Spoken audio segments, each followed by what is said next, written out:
Ils sont 20, ils ont entre 14 et 18 ans.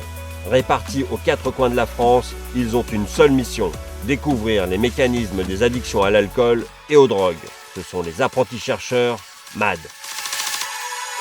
Je trouvais ça très intéressant de découvrir le métier de chercheur. Il y a Expert Miami, NCIS, toutes ces séries-là. On se demande si c'est vrai tout ce qu'on voit à la télé. J'avais vraiment une image de la recherche qui était des laboratoires pharaoniques. C'est mis en vrai, moi, je trouve. Parce qu'on fait les manips. L'univers du labo, c'est généralement mystérieux, on ne sait pas trop ce qu'ils font, quelles expériences ils y mènent. Et là, être au cœur du projet, on voit bien que c'est pour, au final, aboutir à des choses très concrètes.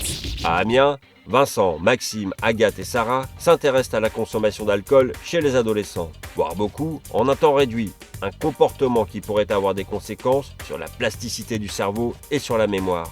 Avec le rotor, on va apprendre Aura à rester sur l'axe qui tourne. On va lui administrer une dose d'alcool qui va lui faire oublier comment rester sur l'axe. Et le lendemain, quand on le remettra sur l'axe, il va rester beaucoup moins longtemps. Le rat a oublié comment tenir le plus longtemps possible sur l'axe. À Bordeaux, Aïssata, Axel, Marine et Pierre essayent de comprendre les mécanismes biologiques qui rendent certains individus vulnérables à l'addiction. Aujourd'hui, on a fait une électrophorèse, on a préparé un gel d'agarose, on a préparé les puits, on a rempli les puits et on a laissé la migration agir avec le champ électromagnétique. On cherchait à voir s'il y avait une différence entre les individus addicts et les individus qui n'ont jamais touché à la drogue. On s'est rendu compte que ceux qui sont addicts à la drogue produisent plus d'ARN que les autres.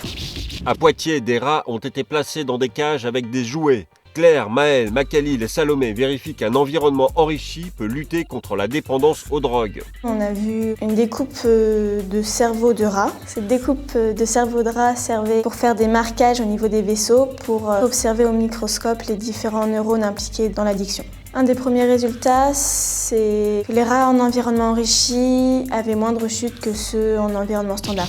À Marseille, Axel, Rita, Tiffaine et Ayette observent les conséquences d'une lésion du cerveau sur la dépendance à l'alcool.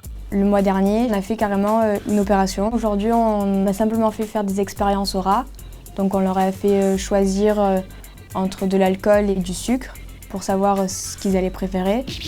À Paris, Félix, Lou, Zoé et Lucas travaillent sur les conséquences de l'alcool sur les gènes et le cerveau. J'ai utilisé plusieurs pipettes, j'ai rempli des tubes avec, je les ai mélangés, j'ai fait plusieurs solutions. Après, je les ai réfrigérés dans un frigidaire. Et ensuite, je les ai remis dans une machine qui a calculé le taux d'expression des gènes. Lou, elle a travaillé sur des coupes de cerveau de souris. Une chose est sûre, chez les apprentis chercheurs, on ne reste pas les bras croisés. Je m'attendais à plus regarder que faire. On nous intègre totalement dans le milieu de la recherche. On ne vient pas seulement ici pour regarder, on manipule. Le premier jour, j'avais cassé du matériel. Non, j'ai pas l'impression que ce soit très grave, puisqu'après on nous corrige.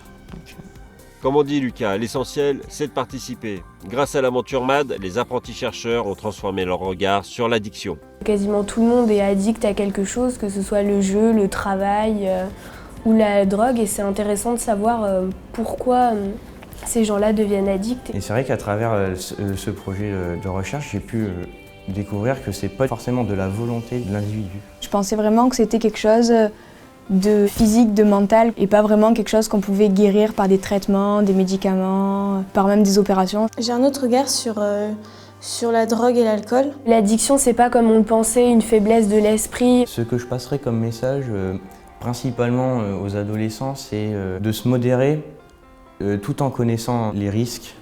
Et comme ça amènera peut-être à certains adolescents à se remettre en question avant d'aller à une soirée pour picoler comme un trou.